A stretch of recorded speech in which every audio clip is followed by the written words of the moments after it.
Right.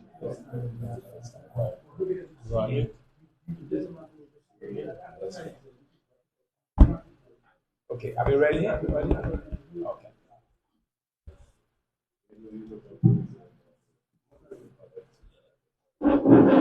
Yes, good morning, everybody. Can you just stand so that we can all sing the first stanza of the national anthem?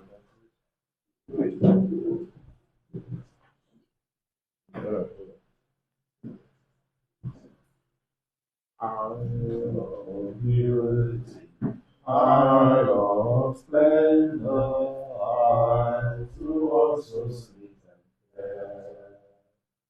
All shore, gazing in wonder, our high storage and rare.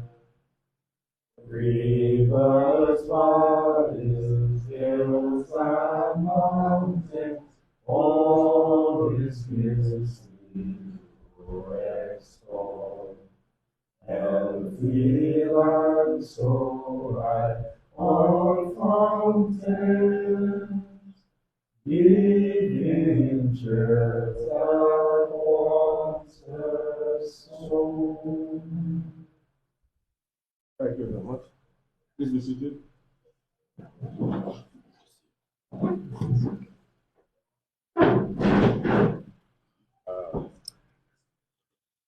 Ladies and gentlemen of the media, it gives me pleasure to welcome you to the United Workers Press Conference, our first for the year.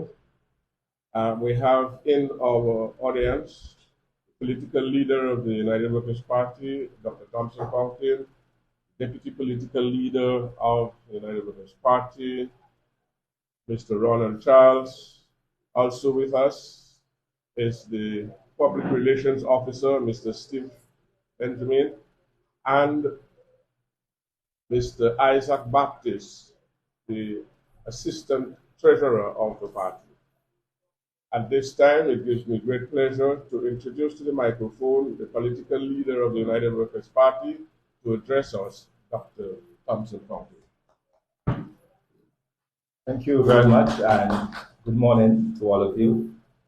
Let me begin by wishing all my fellow Dominicans, whether at home or abroad, a happy New Year with wishes of success and blessings to everyone and the families. As together we face the new year ahead, it is important that we reflect on where we have been and where it is that we are going as a people.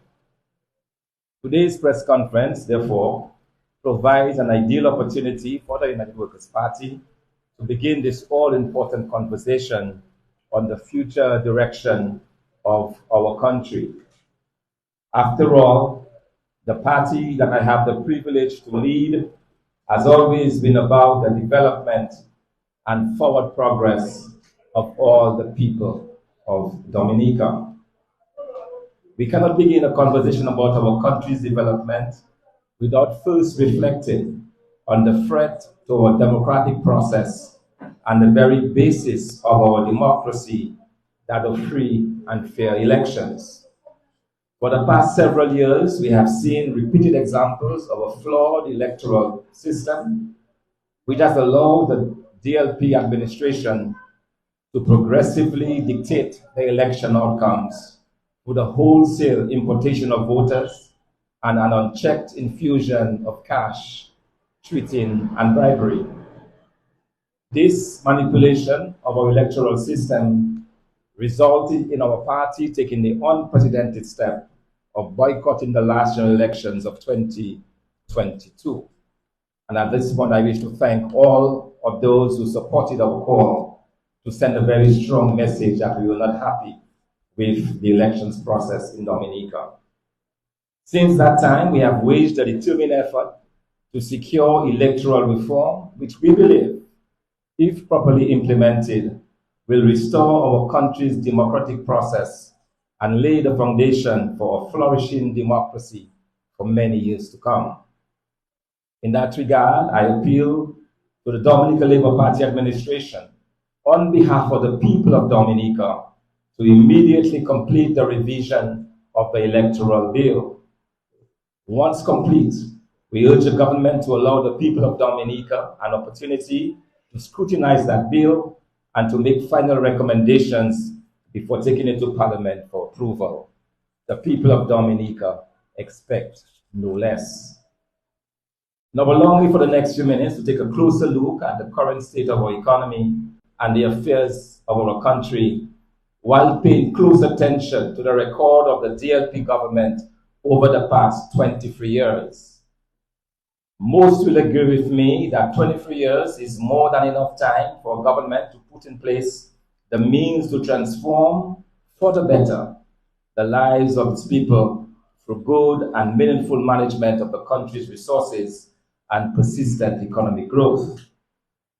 While this government can rightly, and we support them in that, claim some progress in caring for our elderly citizens, providing much needed housing for some, a few infrastructural projects, and employing some youth through its national employment program, unfortunately for Dominica, the enduring record of the Dominica Labour Party administration is one of low and declining growth, massive youth unemployment, escalating poverty, deteriorating health and education sectors, foreigners given preference over locals in the awarding of contracts and work, and an increasingly frustrated and demotivated population.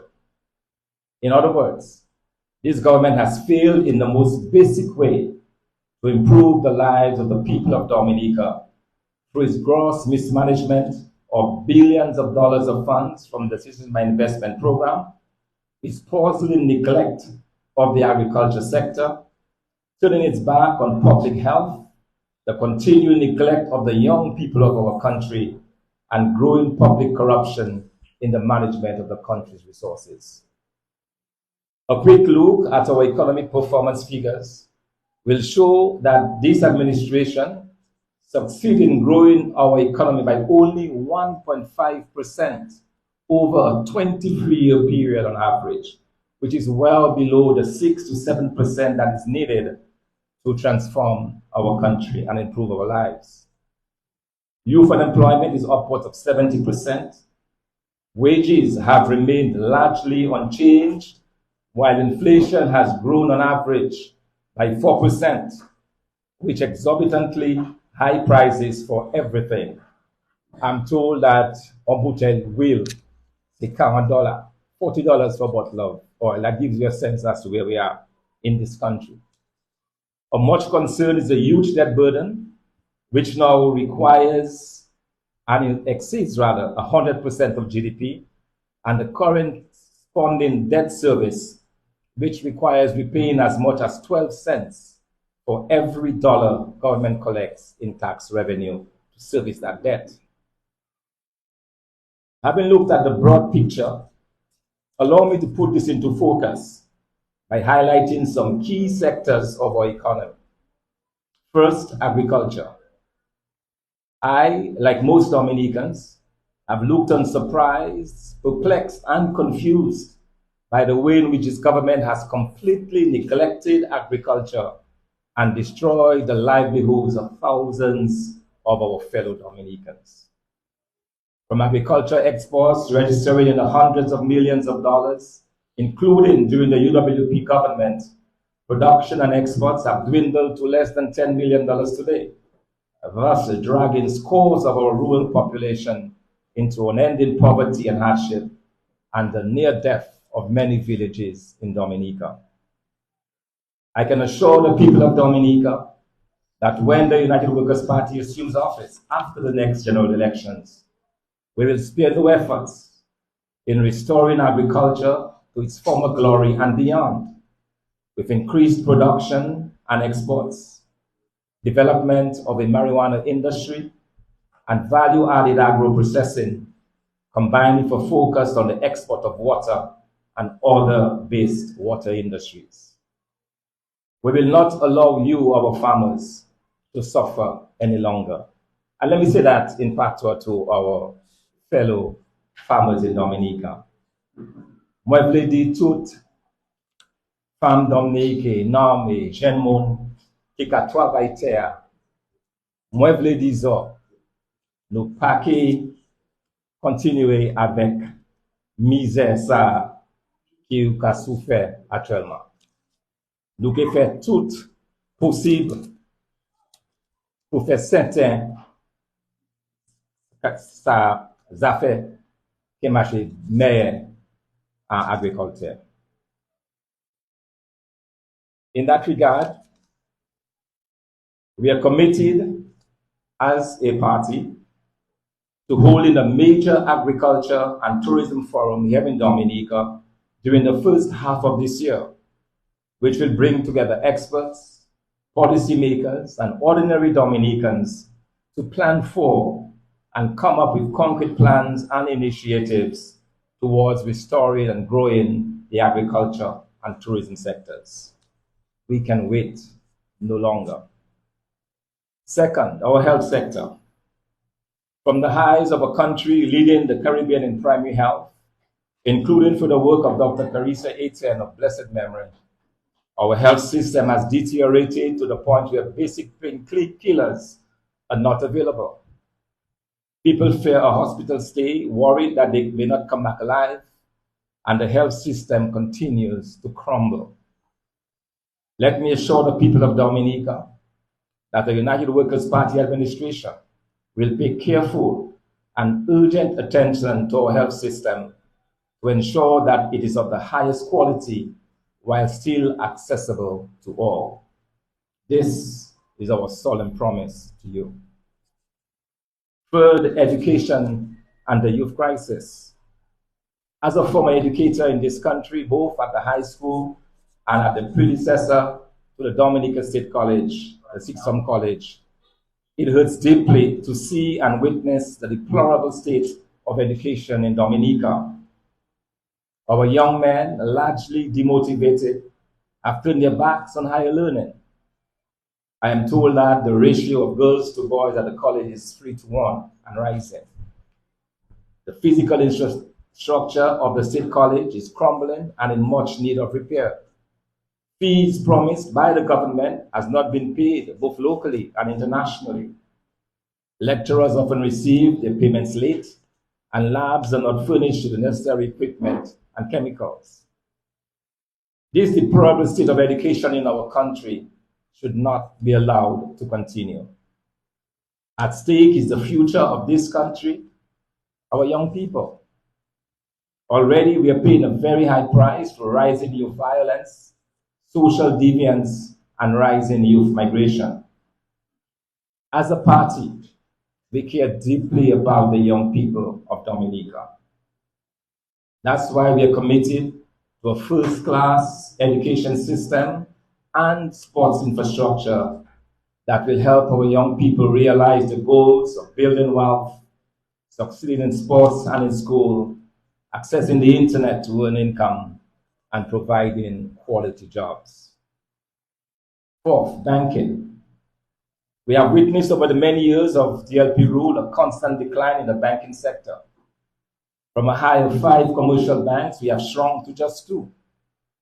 More recently, the government has seen it fit to impose unsustainable fees on the credit unions, further shrinking the financial sector. For any country to grow, it requires a strong financial sector that is willing and able to support small business development, provide private loans and mortgages to individuals in order to build our housing stock and improve the lives of the population. Our party is committed to the growth of Dominican-owned businesses and will support local entrepreneurs in every way possible. We will seek to grow the private sector once given the opportunity by you, the people of Dominica, to govern this country. This will include honoring government's commitments to small businesses. Fifth, on the construction sector.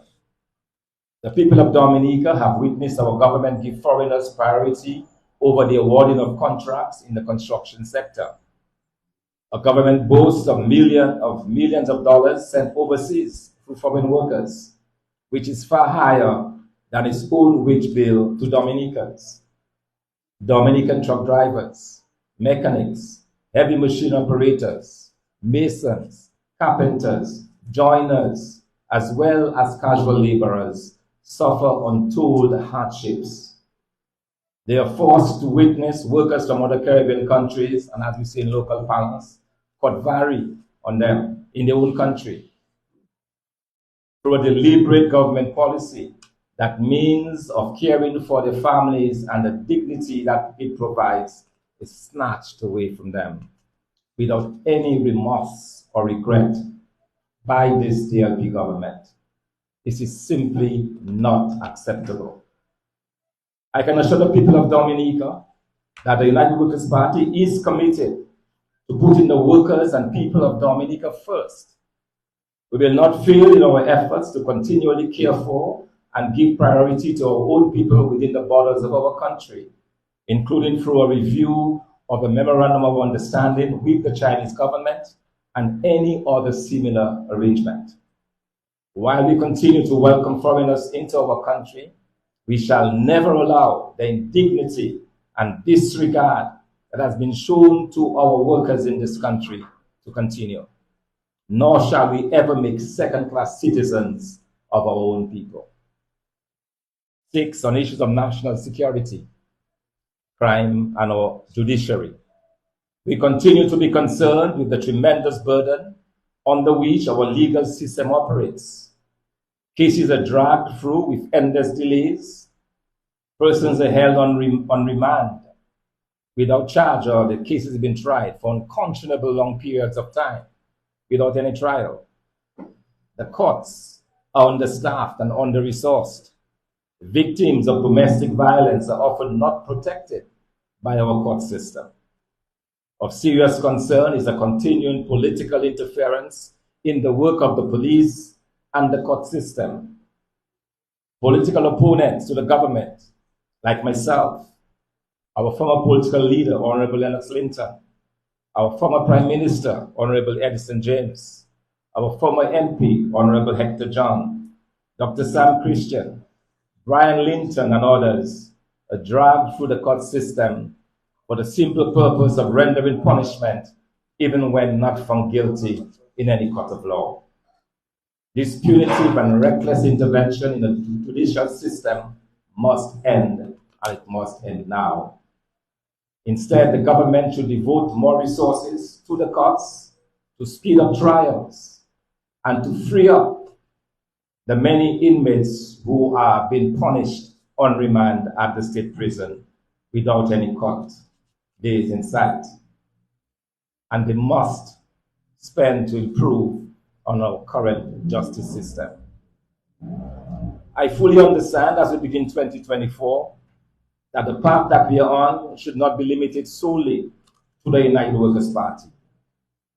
The goal of rebuilding what is broken in Dominica, of building this country bigger and better, is beyond any one person or any one party. With this in mind, I appeal today to all the people of Dominica, regardless of political affiliation or persuasion, creed or faith, but with an interest in building a better country for all to join together in this fight. Together, we are so much better. In conclusion, I appeal to our nurses that despite the tough conditions under which they work, to care for and love their patients and the work that they do. I appeal to the police officers to uphold the law and give true allegiance to this country and not to any politician. To other public officers, some of whom have been victimized or denied promotion, I appeal to you to serve your country faithfully, to work hard, and to do the best for your country because better days are ahead. To the farmers and fishermen of Dominica who feel abandoned, do not lose hope, or please, please do not give up. Importantly, to the young people of this country who stand to lose or to gain the most, depending on the country's future direction, I appeal to you to keep believing, get involved in the political future, and support Team Dominica in making that change happen. To our farmers, let's resolve to revive the agriculture sector. To our artists and musicians, let's create material that can set us apart as leading proponents of uplifting and entertaining art and song. And finally, to our fellow Dominicans in the diaspora, spread out across the world, we urge you to play an even bigger role in building our beautiful country. You played your part to support your families, to send the barrels and everything. You gave good support to your families, but there is a bigger role for you. Consider setting up, for example, small businesses on the island. Collaborate with others to raise financing that can go towards the economic upliftment of this island that we all love. I thank you, and I appreciate any questions that you may have.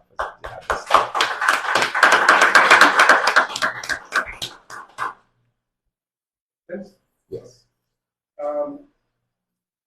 Would like to know about the UWP's foreign policy, particularly to do with whether we will see a shift from Morocco to the Polisarian front, and if we should anticipate further shifting of diplomatic relations, because we've spoken about when the United Workers' Party wins the next general election. And we'll brief us on that, please.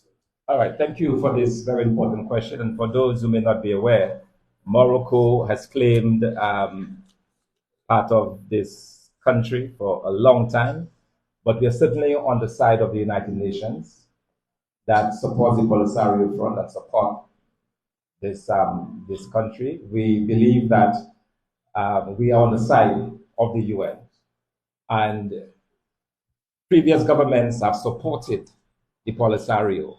We've had a recent shift to Morocco, but I do not believe that this is the best approach. I think we should be in line with what is going on with regards to the UN, and the support for the people of that country. And we'll certainly do our best to indicate that support and show that support for them. We've also spoken a lot as it relates to certain things happening in the country.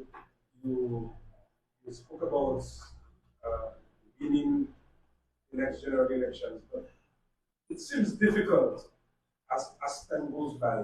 Would you be able to point to us exactly, since you did not contest the last general election, how is it possible? How are you going to be able to form the next government, given the fact that one, you did not contest, and two, support for a party has been dwindling? All right, I'm not sure that it is true that support for the party is dwindling. What I can tell you is that everywhere I've been over these past several days and weeks, the people of Dominica are showing increasing support for our party. They are showing increasing support for a change of governance. I've been fortunate to speak to countless persons who identify themselves as laborites, who continue to insist that this country has simply not worked for them and they're looking for change. So I believe that on the ground, there is that groundswell of change. I believe that people understand that after 23 years, this government has not performed for them. The best they've done is create a few jobs within the LDP, some housing projects, which I give them credit for. But overall, they have failed to uplift the people of Dominica. And that is being felt every single day within the country.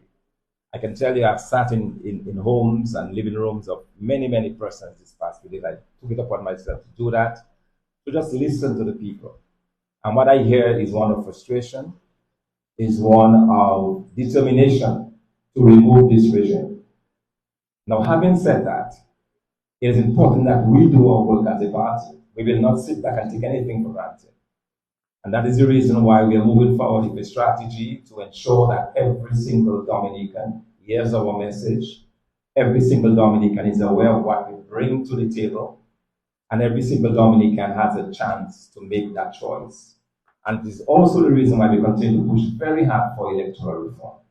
Because we understand, even with this level of frustration, even with our best efforts, that if the electoral system is not fixed, if the electoral system is not even, if the electoral system does not offer a level playing field, that all of our efforts will be in vain. And so these are the areas we have to work on: electoral reform, continuously going to the people, encouraging them to be a part of the process. And I believe over time, you will see that the United Workers' Party is a strong party, and that the support, contrary to what people believe, is not dwindling, but it is growing and getting stronger. Yesterday, good morning, gentlemen. Yesterday, I had a very interesting interview. Somebody was talking. He said that the party, not only the United Workers' Party, other parties are not hitting the ground in the campaign. So they're staying home, they're going to the radio, talking to Matt, talking to other radio. But in terms of the campaign on the ground, meeting the people, do we expect that to change? Well, I guess whoever told you did not see me in action, and a few of my colleagues for the past few days, because some of within the party has been doing just that, and it's something that, as a leader of the party, I keep stressing to our party members and potential candidates that they need to do the hard work. And we will do the hard work. I'm not going to take anything for granted, as you said. We have to do the visits, we have to do the handshaking, we have to take whatever comes with it, you know, and I can guarantee the people of Dominica that that's what we will do. Obviously, we are not in an active campaign season, and we don't know when elections is going to be held. We are just 1 year out of an election within a 5-year election cycle. So it is not unusual that during this time we don't see as much build-up activities. But I can assure you that as we move closer to the election, we'll begin to see a lot of it. And I cannot tell you what we're doing as a party. That is a strategy that the party is working on to ensure that it gains the trust of the people of Dominica. I'm of the firm view that this is all about winning the hearts and minds of the Dominican public. And the way we do that is to show our concern for, to show our love for the people of Dominica, to show that we care about the people of Dominica, and above all, to give the people of Dominica the assurance that when we assume office, we will do good by them. Okay, that we will be a government for the people of Dominica, not for a few individuals in government, but for the better good of all of Dominica. I think clearly, Mr. Fontaine, Dr. Fontaine, as it relates to suggestions that there's a rift within the executive members of the United Workers' Party. You know, for a while I almost smiled at that question because I'm trying to think of any family that does not have squabbles. Anybody belong to families? Even the best of families have squabbles. You know, if you squabble over who should wash the dishes, you're not going to break up over that, right? It's normal that you will have different views. We're a huge party, and we're increasingly building a bigger and bigger tent. And the more people come in, the more divergent views we have, the more you're going to have dissent. What is important, though, is that every single member of this party understands the need for us to work together. As I said, it's not about one person. It's not about 2 individuals or 3. It's about all of us. This is a fight about Dominica. All right, so it's very important for us, whatever squabbles we have, whatever little things we have internally, to set those aside. So, for example, when the Russians invaded Ukraine, all of a sudden there was no longer this political party, the other political party. It was about the country uniting to fight the Russians. Similarly, it's not about my views or the views of the secretary or the deputy leader or others. It's about how do we come together to fight this battle, because that's what it is. It is a battle. Our country has been destroyed. The mindset of our people have been messed up, because they've come to believe that the way you move on in life is probably throw a handout given by government. You have to change all of that. You have to change that mindset. That the way you move up in life is through hard work and resolve. And as a party, we have to convince people that we'll provide the means to doing that. Hence the focus on agriculture, hence the focus on tourism, hence the focus on using what we have within this country to do better by the people of Dominica. My next question. I'm hearing again that there's some new parties emerging in Dominica. Is there a worry or there's a concern for your United Workers' Party? Absolutely not. You know, and the reason why I say that is because we are in a democracy. We are in a democracy, you have multiple parties. At the end of the day, it is the best party that eventually ends up winning. So I welcome the competition. I have absolutely no problems with that. I can't tell people not to form their parties. We've had several formed in the past year, for example. All right, so we welcome everybody, the TODs, the ARP, APP, and the others, the freedom parties there, we welcome. It's a big space, but at the end of the day, I'll tell you, what is critical is for us to understand that all of us in opposition, at some point, we have to get our act together. We have to unite as an opposition to fight this government and to restore good way of life for the people of Dominica. Are you suggesting that you may be interested in a national party going forward as suggested by the Prime Minister? What I'm interested in is the best coalition against this government. All right, and I'm not talking in terms of fighting this government, but in terms of presenting an alternative that the people of Dominica can buy into. And that alternative must reflect Dominica as we know it. Must reflect every aspect of Dominican society within that coalition. I want people, when they look at this coalition, at this team Dominica, that they see people that they can relate to, people that they know, people that they can talk to. And that is very important to me. So it's about building. It's not about discouraging anyone. It's about building and, importantly, developing that unity among the opposition.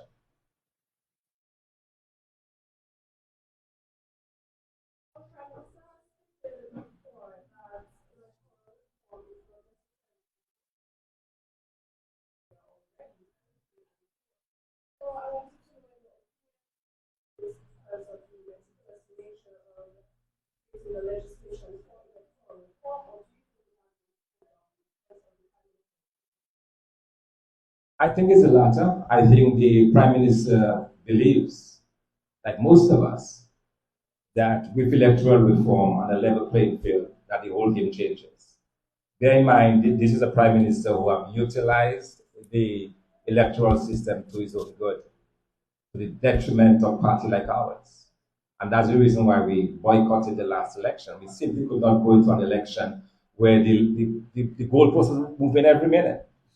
You come to kick a penalty and suddenly the goalpost is behind you. We certainly could not operate in that kind of environment. So I believe that for the government to say, for the Prime Minister to indicate that elections have been fair and fair in Dominica is anything but the truth. You just have to look, don't take my word for it. Look at the OAS reports. Look at the observer missions that have been to Dominica. Every single observer mission has pointed to a flawed electoral system.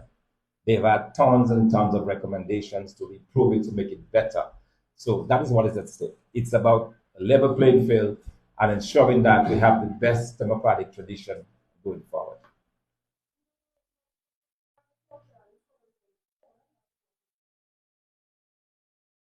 Right, so the idea of this forum is to really get ideas from persons, experts, from individual and ordinary Dominicans on what we can do. In a way, it is developing a master plan for agriculture and tourism in Dominica. And we want to hear from everybody. What we will do with this, as an outcome of this forum, is we will take those ideas and develop that into policy papers and policy decisions so that when the next election comes, we can move forward immediately. So we'll not be starting fresh once elections are held. We'll already have some pretty well thought out suggestions and plans coming out of that. So we'll be coming to the public with a lot more information in terms of timing and so on, and the speakers. What you will see though is a reflection of persons within the tourism sector, within the agriculture sector. We'll be inviting governmental officials within the Ministry of Agriculture, inviting the farmers, because what we really want is a conversation about agriculture in Dominica, a conversation about our tourism product, how we can improve it, how we can improve the lives of people. And hopefully coming out of that, we'll have very strong policy measures going forward that can inform our administration.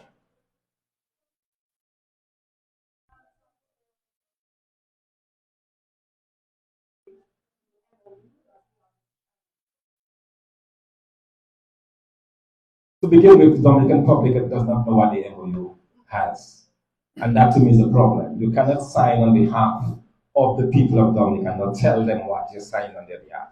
I think that is wrong. And that is something I can assure the people of Dominica, that we will not sign anything without letting them know what it is that we are signing. It's about transparency.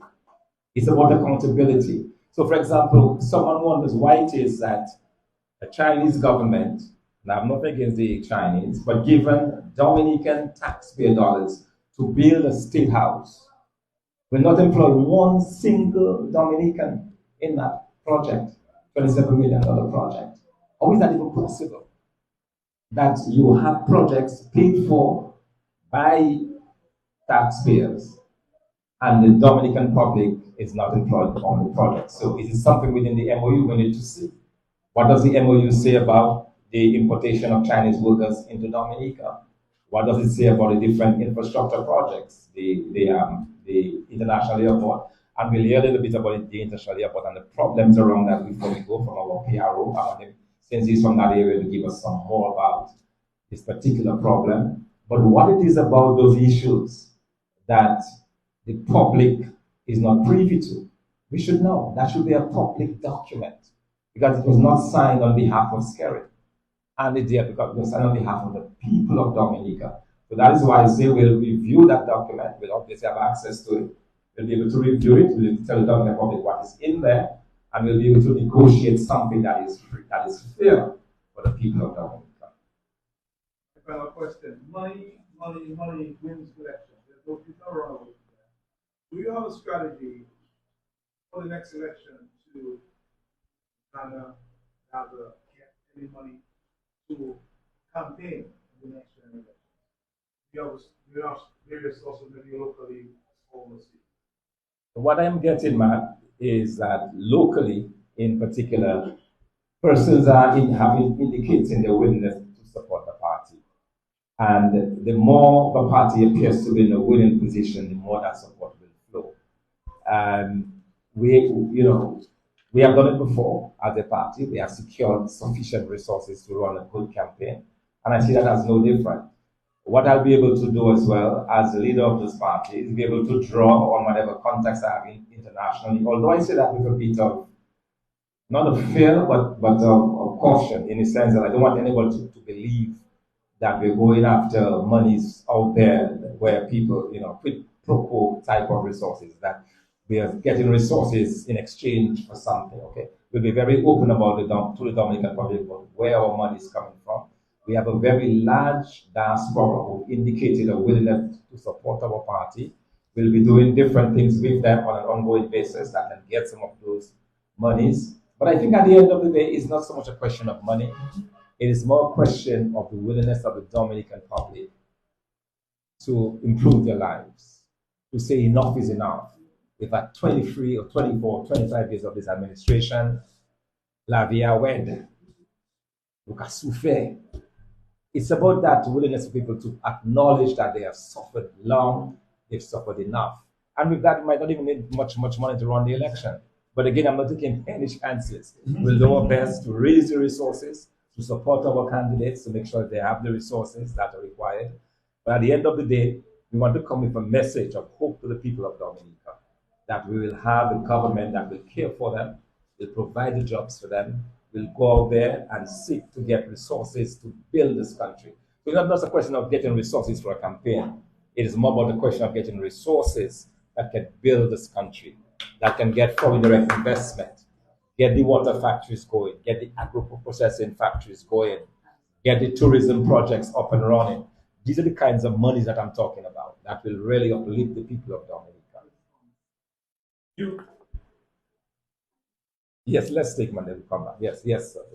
Brother Fountain, and the panel, good morning. Morning.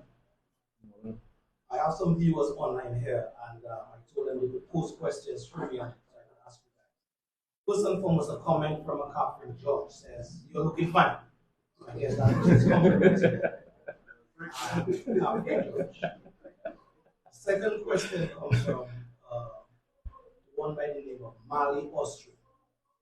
He asked, with electoral reform in that elusive for the past 4 years or more, how are we, she included herself, how are we going to get electoral reform? That is a question from Mali Austria. The question from me now to you guys on the table. in terms of your moving out of Dominica, is there a system in place from the United Workers' Party standpoint to maintain on the ground that connectivity with the people that you guys spoke of? And I think I just want to piggyback on a question I think Nato Kala asked earlier. There's this talk in the air about a rift in the party.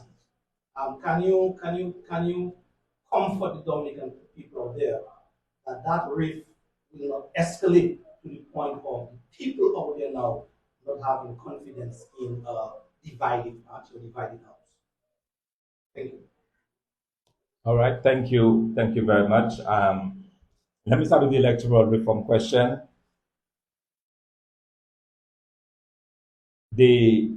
What we are saying, and the government has let me start with this first. The government has promised, after a lot of marches, we've done the marches, we've done the protests, we've done the consultations. After all of that, the government has promised that they will come with legislation in the first quarter of this year. So we expect that to happen. Failing this, I believe the people of Dominica has to continue to insist that we get the electoral reforms that we require. And this obviously can take different forms. You have means of protesting, you have means of marching, you have means of showing your discontent. And this will certainly continue. But I hope we don't get to that. I hope that the next discussion we're having is about the content of the reforms and what is in there. And what we're asking is not a lot. 3 basic things. 1, that we get a new voters list, which reflects the residency of those who are most likely to suffer or gain from any government. That is 1. The second thing we're asking for is a voter ID that can be used to vote at the polls. And the third thing, access to the national radio station. I noticed DBS radio is not there. DBS radio is not there this morning, even after promising to come. They sent us an invoice. We went to pay the invoice, and when we got there, we were told, sorry, we're not covering your event again. Now, this cannot continue, and I want to put DBS on notice that this nonsense will not continue. Let me remind them that just over in Nevis, an entire election was overturned because the national radio station refused to give equal time to the opposition. So there is already legal precedent, and we'll explore every option within our means to ensure that the national radio station comes and covers this kind of events. I'm sure this person listening to DBS radio right now, probably in Capuchin or in Deswanches or anywhere in Dominica, would have liked to hear what we have to offer. Why not give them the opportunity? What is this government afraid of? And mark you, these DBS, they agreed, but once we started publishing it, so I'm guessing, I don't know for sure, but I'm guessing that someone made a call, and all of a sudden we could no longer, again, political interference. But what is this government afraid of? What are they afraid of? We just people, sharing their views and their vision for the country. What are they fearful about? So DBS, be warned. Now, in terms of how we keep this thing going, because I'll be back and forth for the next year, and my delegates, thanks to them, understood that. I've explained that at length, and I think the public also understands the need. For me, I mean, it is important to finish that work in South Sudan. That's very important work that has saved lives, that has safeguarded the livelihoods of millions and millions of people. It's important work. It may mean nothing to Dominicans, but to the South Sudanese and to our African brothers, it means a great deal. And I am just thankful to God that I am in that position to be able to assist in that regard.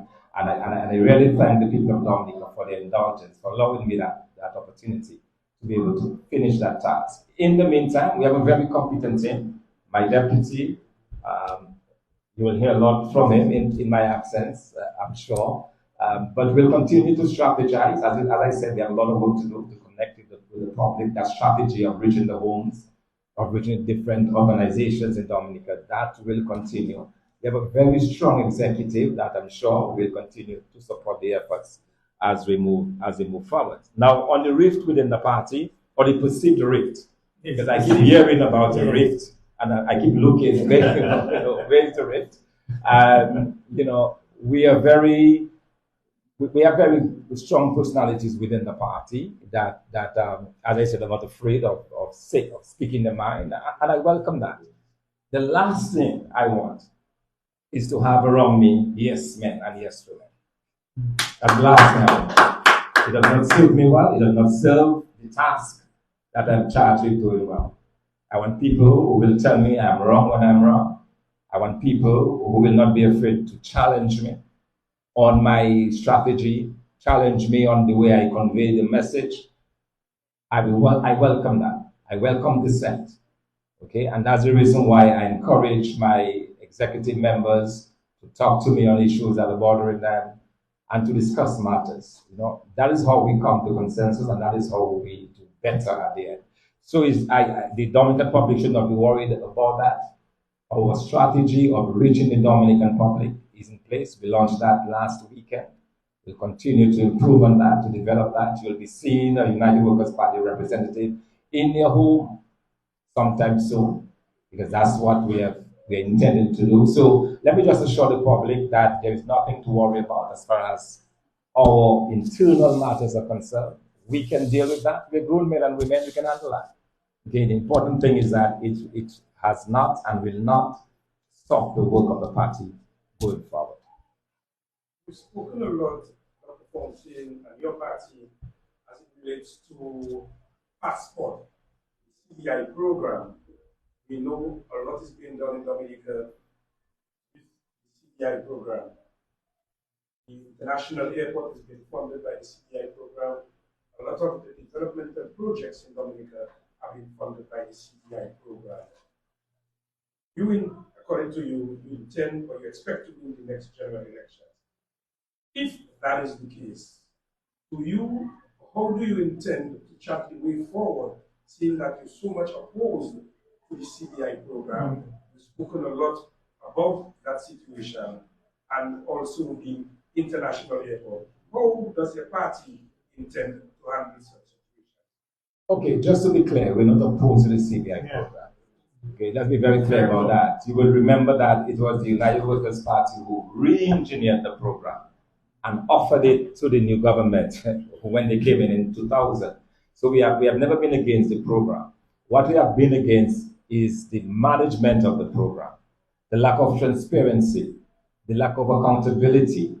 What we have been against is our government saying that we've sold 1,000 passports, only to find out that at the end they've sold 44,000 passports. That is what we're against. This constant lying to the Dominican public, the disappearance of potentially billions of dollars. That is what we're concerned about. So, on assuming the reins of office, the first thing we'll need to do is to do a forensic audit of this program to see where the monies are. We'll also review the process because of the concerns that the EU and England has already is the lack of due diligence, the fact that any criminal can get access to our passports. That we can certainly clamp down on, make sure that there is a process in place. But certainly, we understand that right now, 60% of the government revenues is because of the CBI program. In other words, if tomorrow this program disappears in thin air and we're no longer able to get back, we're still trying to get back the missing billions, the country sinks. Because where are you going to get $600 million to run the affairs of the country, to pay your teachers, to put some paracetamol, hopefully, at the hospital, to block the roads? Where are we going to get this money from? Right? So it's not a question of being against the program. It's about its management, which we believe has been poorly done, and a lot of unanswered questions, which the Dominican public still await answers for, by the way. And we'll continue to explore every means. And I've been on record as saying that the CBI program is not sustainable. And that's the reason why, as a new government, we'll be looking at all the areas. We'll be revitalizing agriculture, manufacturing, tourism, construction, all the sustainable aspects of the economy, so that when, and I'm not saying if, when the program ends, as it will come to an end at some point, we'll be able to sustain growth within our economy. And that's the process we're going to take. It has always been said to follow up. When you're in opposition, it's easier to talk. When you get into government, when you see what is there, it's a totally different kettle of fish. again, putting that to you. You also spoke about the situation of crime and violence, and you spoke about persons on remand at the state prison, according to you, a lot of persons are there for an extended period of time. How does your party intend to tackle such a situation, sir? Okay. On the first comment that you made concerning when they get to the government, it's been different. Thankfully, I've seen all of that.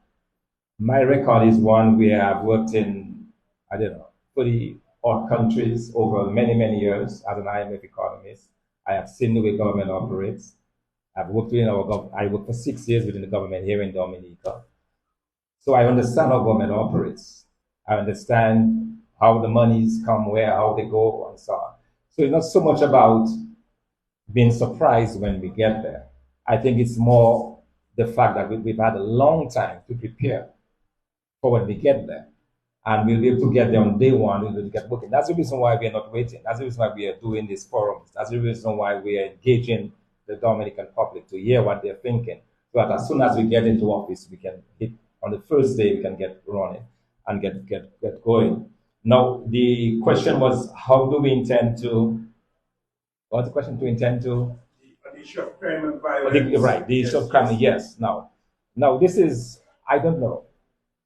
It's said that justice delayed is justice denied. And it's a really poor reflection on a country, the way it takes care of those types of things. I think it is really, because you could have someone on remand for 5 years, and at the end of the day, that person is found not guilty. They would just have wasted 5 years of their lives for a crime which probably they did not commit. So we have to think about that. We have to think about the human aspect of this. Okay? If we were in that position, would we like to be there waiting for a day in court, probably innocent and not getting our day in court? That is something I think that can be dealt with. The way you deal with that is that you enforce the legal system. I understand we have one judge, one high court judge. What prevents us from having four or five high court judges, and that you have cases being run concurrently? Instead of waiting every time you have and the sizes, you'll try 5 cases, and when there are 125 to be tried.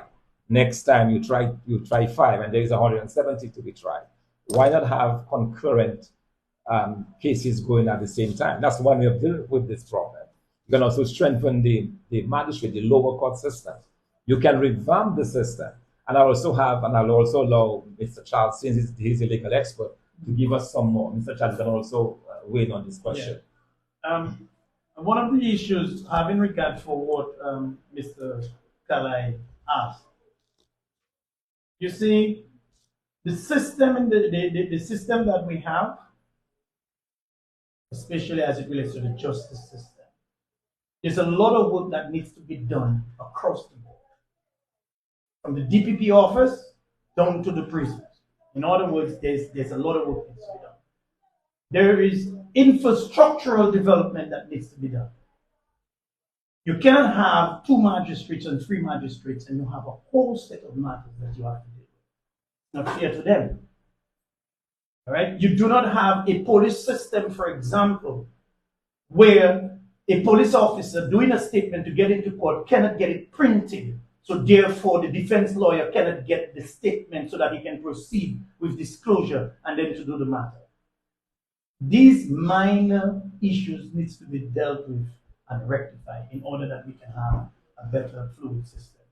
All right? And as it relates to remand, I mean, the High Court judge has spoken about it, and then he has highlighted the minimum someone should spend if they are on remand, which is about 24 months, maximum. Anything above that would not be right to the person's rights. So we have to do the thing, but it must come from up, way down. It cannot just be the magistracy, it cannot just be the police, it cannot just be the prosecutors, it cannot just be the defense lawyers. The whole system needs to be revamped. In so doing, as Dr. Fountain said, our priority would to ensure that the Dominican justice system gets the right footnote to move forward. Yes, right. Yeah. I have 2 questions. We have Dr. Dildan Loben on the live, and he is saying that he hasn't heard anything about healthcare. What are you guys going to do about improving the healthcare situation. And Mr. George, you are there head table as well as a former senior police officer.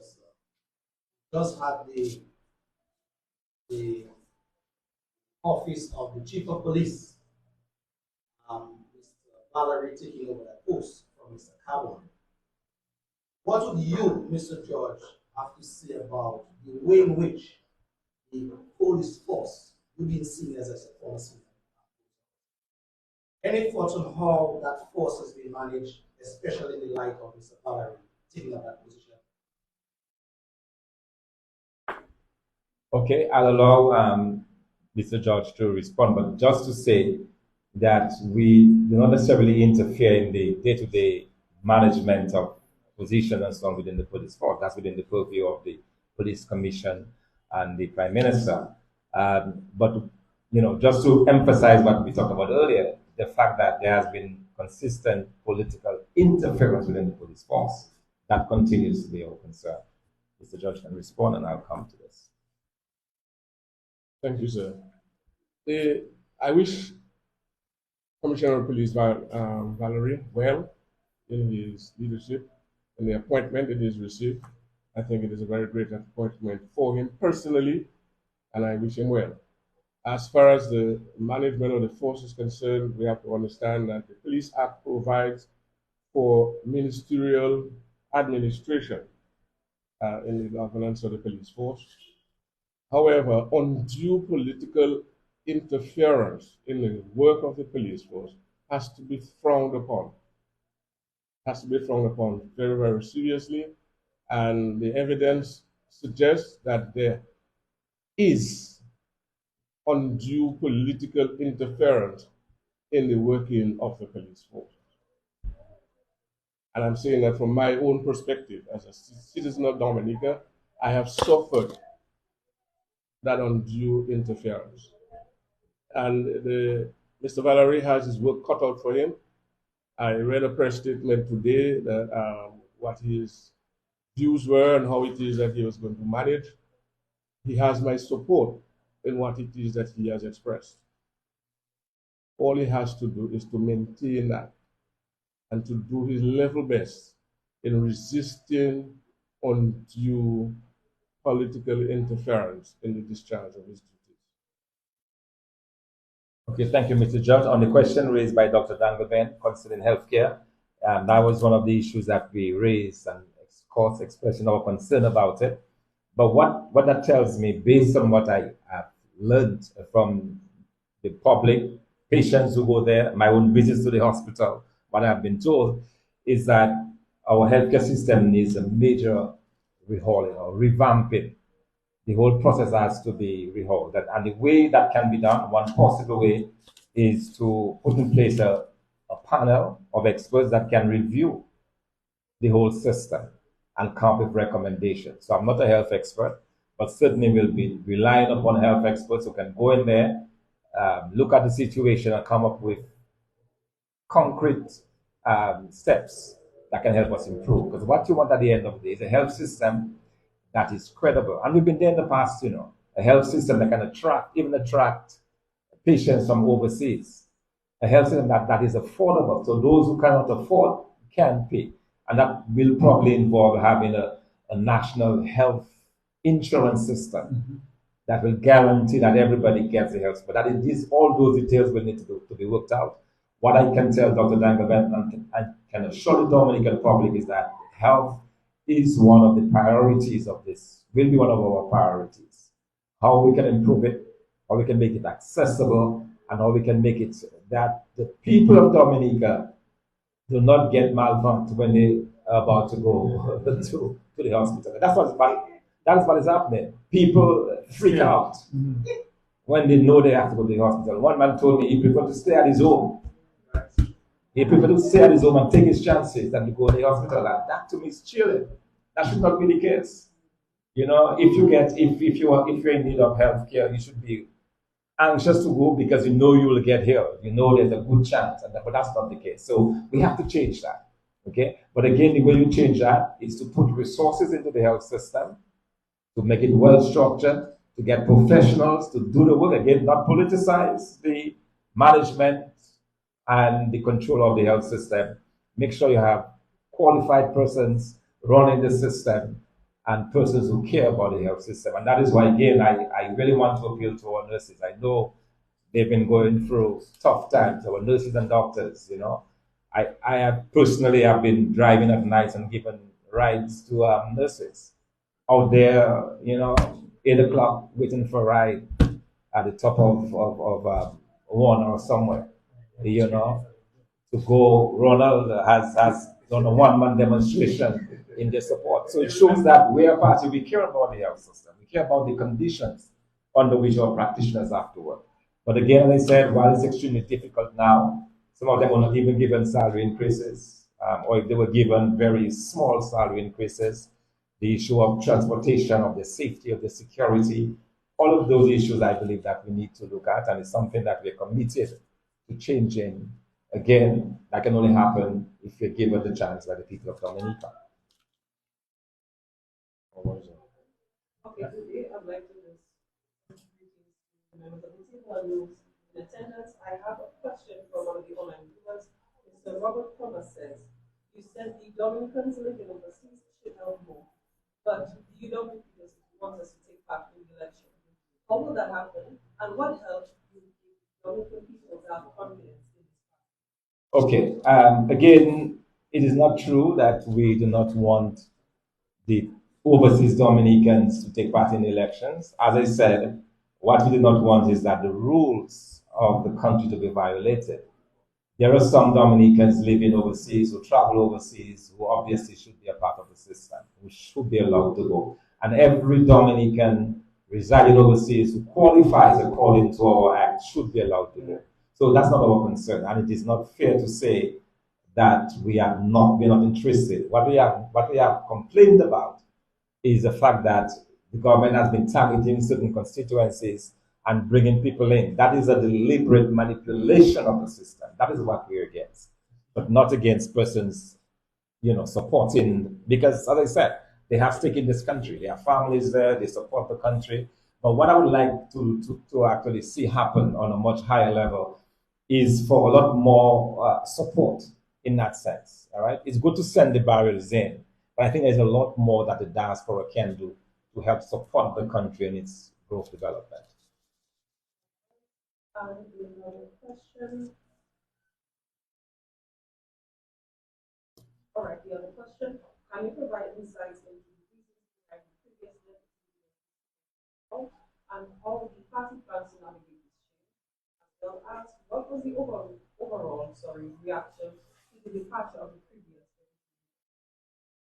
All right. Again, you know, we've had deputy leaders have come and gone in this party. That's been an ongoing process. We have yearly elections. Sometimes they change yearly. Sometimes they spend 4 years, they spend 5 years. It's just part of the process.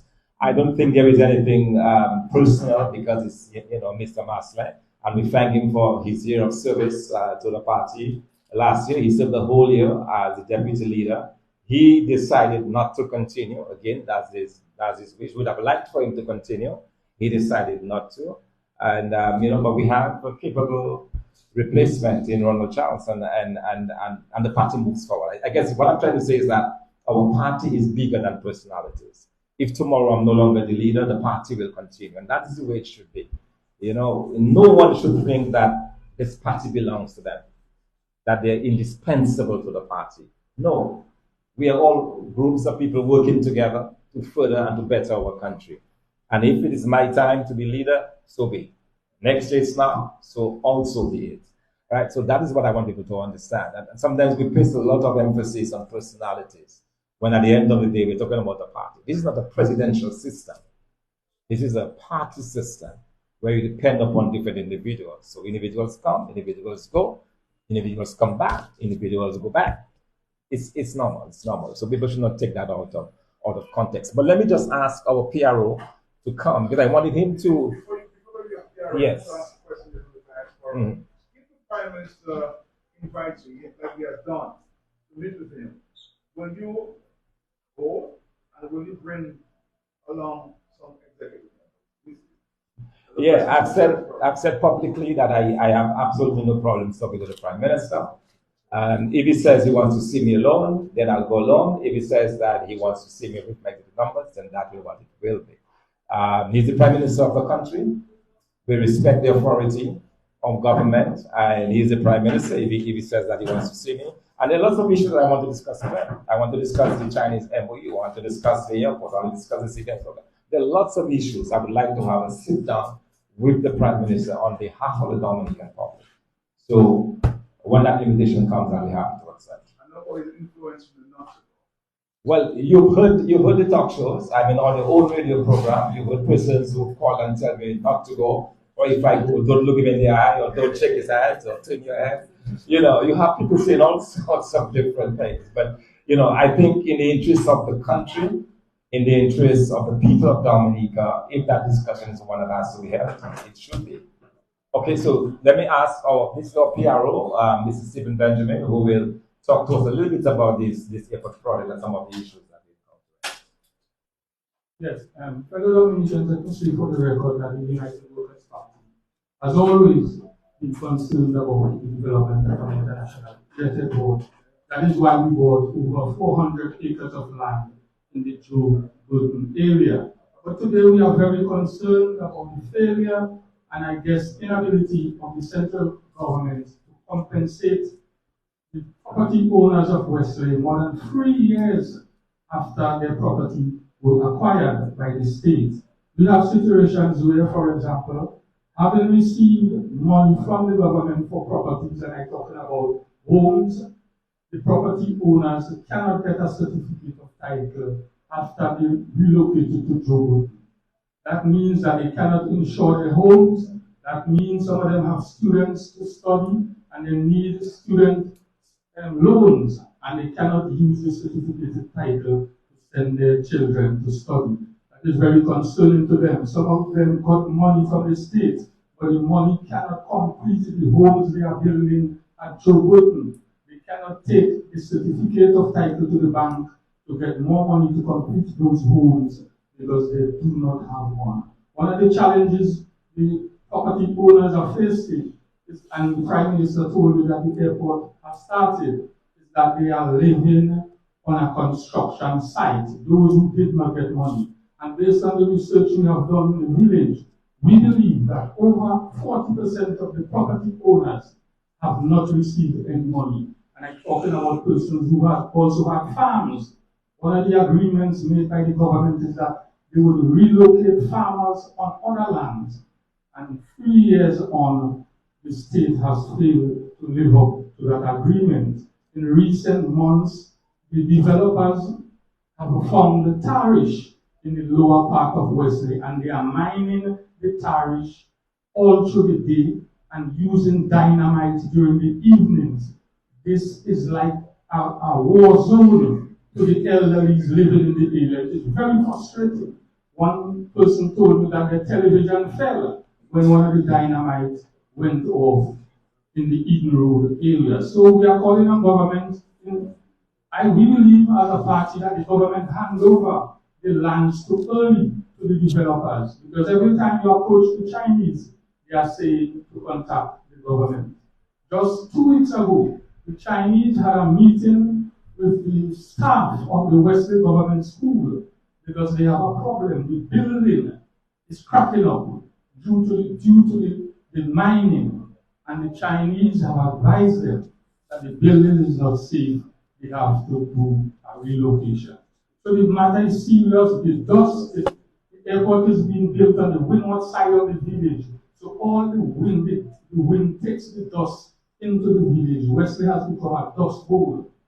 So I want to call on government, we as a party want to call on government to fast track the payment to property owners so they can move away from the construction site to the Joburg area. We want to call on them to provide lighting to the majority of the Joburg area where the buildings are being built right now. There is no light, only water. The road network is terrible. And I just want to add that it is very sad that having found the tarish in the village of Wesley, not a single dumper load is being used to rehabilitate the terrible road infrastructure in the community. We want to advise government to come in and assist the farmers in improving their road with the tariff from the sites. Thank you. You said that it's been 3 years, and you are calling on the government beyond this for your plans to get into action for another 3 years. A plan nothing is done. Do you plan to meet and take further action if possible? Over the past 24, 48 hours, a number of persons of high esteem in the village have consulted with me in that they have written to the minister, as you're very much aware that the Honorable Fidel Grant is not only the Communications and Roads Minister responsible for the airport development, but he's the Parliament forestry. We have written to him, they have written to him, copied the letter to the Honorable Prime Minister and various big wigs within the ruling party to sit with the people of Wesley to strategize our way forward, because I can tell you it is very critical. Mr. Charles, I'd like to take the opportunity to speak to you. You're new in this role as the Deputy Leader of the United Workers Party. Dr. Fontaine, of course, has said that he intends to work here in Dominica and, of course, in South Sudan. In your role as a deputy, you have to take over. What are some of the plans that you have to garner some attention from the youth? You're someone who has worked with youth in sports and different other areas. What are some of your plans to get the youth to be engaged with the party? Because they're hearing that they themselves, they have somewhat of a nonchalant attitude as it pertains to policies or politics that are different. So your plans. Thank you. First of all, let me just say, as the deputy leader of this prestigious organization, I will do my best to communicate with the political leader and all the executive members of this wonderful organization. Let me tell you, we survived COVID-19. We did it quite good. Dr. Fontaine has articulated his reason for being overseas and the importance of getting engaged in what he has already done. And therefore, the support will be there. Matthew, he has also given the assurance to the general public that he will be in Dominica as much as possible, notwithstanding his engagement. As it relates to youth, let me say this to them. I've been involved in a lot of different organizations, cycling, music. If we can recall quite nicely, We Shall Rise Again, when we made that song for the communities that were affected. The young people of Dominica must realize by now, the future of Dominica is in their hands. What we are doing is setting up so that they get a better Dominica to be able to live in. I sometimes get a little bit discouraged when I hear young people say, well, they're not involved. The reason why the young people sometimes are not into politics is what the incumbents have germinated. Fear. There's a lot of fear among young people. The jobs that they get is limited. Dr. Fontaine spoke about it. The political leaders spoke about it. And therefore, when it comes down to the bread and butter issue, just for survival, they're a little bit hesitant. But what they have to understand is that the next engineer will be the young person. The next prime minister will be a young person. Alright? When I say this, I mean, at the end of the day, there is a generation going on, and they need to get involved in the decisions that are made now. Because if they fail to do that, it will affect them tomorrow. And tomorrow, Dominica may not be what it's supposed to be in order that they can continue the work that we're doing today.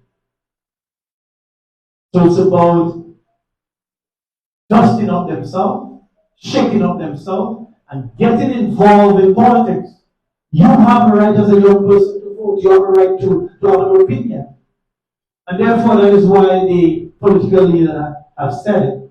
We will ensure as a political party that the system that is being put in place presently, that, as if you have to be associated to get the scholarship and you have to do it and you cannot talk, because if you talk, you wouldn't get the aid. That has to be eradicated.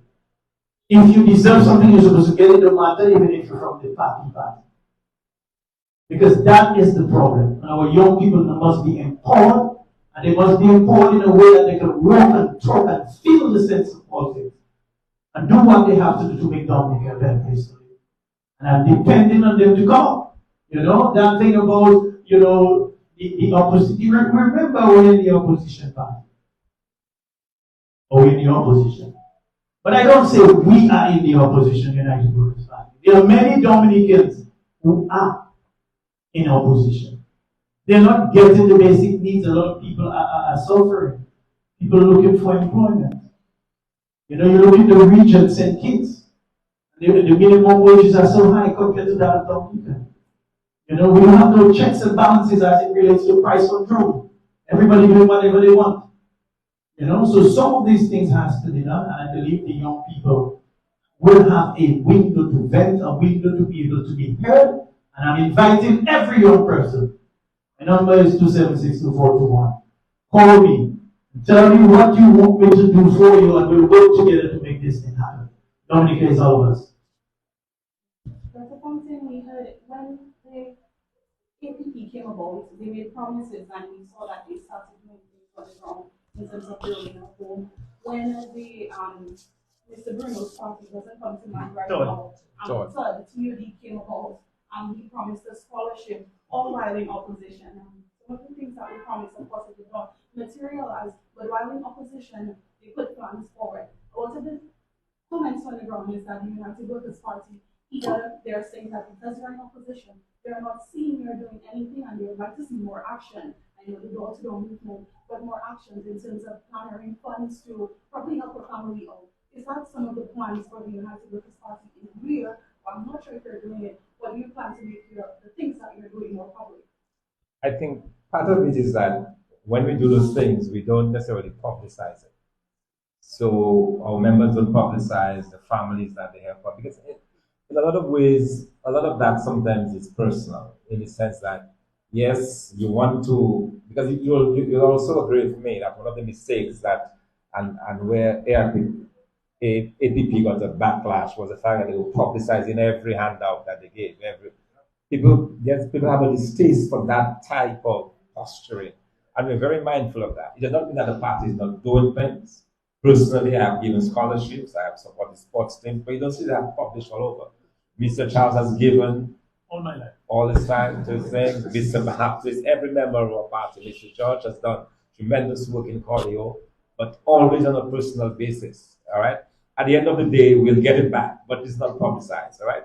But on a broader level, what we're trying to do as well is to develop specific projects that can make a difference. So what you will hear going forward is you will hear of some projects that we are trying to get on the way. Of course, we have to get the funding and everything else, but it's something that we believe that we can do even in opposition. We can do projects, we can present projects, we can get the funding and do them in the constituency. So we are aware of that, and we're seeing a lot more of that going forward. Yes. Just to piggyback on a previous question, you said that you did some groundwork, you did your door and you've been interacting with people. What is the reaction from the younger demographic to your position? Yes, that's an excellent question, and one which I was very much interested in. What I have noticed is that the younger ones, in terms of those that they just turning 18, they appear to be a lot more conscious, a lot more willing for change. They appear to be a lot more prepared to support the party as those probably older, like the 25 to 35-year-olds. And part of the reason might be that they're probably just now beginning to understand, and it's more important, and we're reaching them now, right? But I think overall, the young people are fed up. I mean, I talked about the issues of the education system, the lack of jobs, and these are concerns that they have. You know, I've met frustrated persons on the street. In one community, I met 3 young men who had in fact gone to college and who had not been able to get anything to do. You know, and they're there in the village, still depending on their parents, they're embarrassed, they're frustrated. So you have a lot of that. And I think increasingly they're beginning to understand that this Labour Party is not the way for them. And that to me is very important. But at the end of the day, I believe the young people are going to play a critical and pivotal role in the next general election. And that's the reason why we continue to reach out to them. Right, well, I am familiar with the type of understand the overall frustration, but what is their reaction to you? How do they perceive you and your position? I'm assuming that you met a few young people. Mm-hmm. What have they told you that what is their perception of you and the United Nations Party? Right. I think their perception largely is what they've heard or what they've seen on my public persona is that they understand that I can do for Dominica what I've done overseas. And I think that is coming out very, very strongly. That, hey, why don't you do it for us? We hear you've done it in St. Kitts, we hear you've done it in Sudan and other countries. What we need is for you to do it here for us because we need it. I think that has been the overriding message from the young people of Dominica. And it's something that I'm very much aware of. And my assurance with them is that, yes, soon come. All right, and my last question. What is the current stance of the United Nations Party? When was the last time that you guys were able to actually bring a group of these young people back together to have some kind of conversation as to the future? Is there still a rebound? That's an excellent question. That's a very good question. But I'll tell you what this question speaks to. It speaks to a situation in this country where our young people are really afraid, literally afraid, to be seen associated with an opposition party. Because this government has shown a willingness to fire NEP workers if they are seen to be with the UWP, to victimize young people if they seem to be supporting the UWP. And people are aware of that. Their first allegiance is to themselves and to their families. If I have a job, if I was a young person in Dominica now, I would run away from the United Workers' Party for that very reason. The fear of persecution. The fear that if you align with this party, you will be victimized for it. So a lot of that is going on, a lot of fear is going on. So they might not be mingling with us openly. Like if you call a youth rally tomorrow, for example, they might not show up. Because if they show up, there will be police officers taking out their pictures and so on. And they are blacklisted, and nobody wants that. All right. So until we move away from that atmosphere of fear, we'll continue to have that. But what we can do is to meet them one-on-one. It's what they have been doing. Meet them indoors, meet them in groups of twos and threes, engage in sports activities, show them our love for sports. We have a group of UWP workers that are deep into sports, that love sports, that will promote sports. These are the kind of things that we can do for the young people, and they are actually warming up to that. Yes. And one may say this is also an area that I like, the youth community with community development, and I have been engaging a lot of young people. And believe you me, the young people know exactly what is going on. They understand what is going on. But one of the things that I would ask them to do is that our young people know, and the leaders in on the ground that are young, need to start getting engaged in community development. That's where you get the empowerment from. I remember quite vividly when younger person, that one of the reasons I got my scholarship in the youth and community development from the University of Sunderland is because some foreigners came down and saw me, engage in Trafalgar at a very, very young age and doing so many things, and they said, you need to further your studies. And they were the ones who made it happen for me.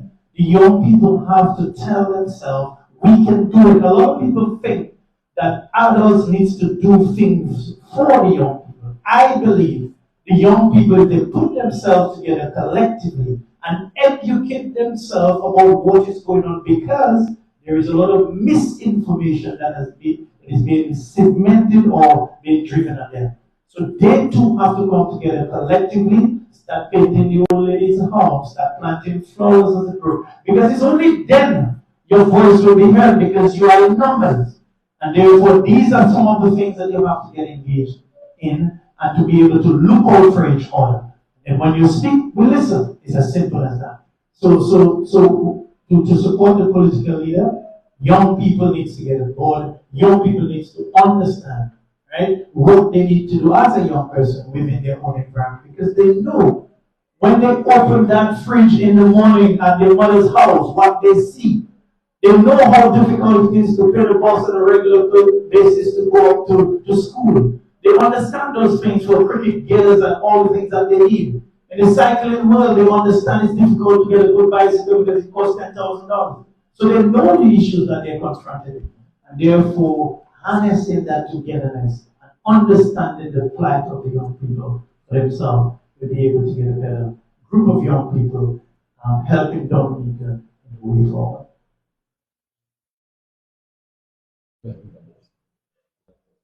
That's it. Yes. Members of the media, we're very pleased from the questions that you brought out.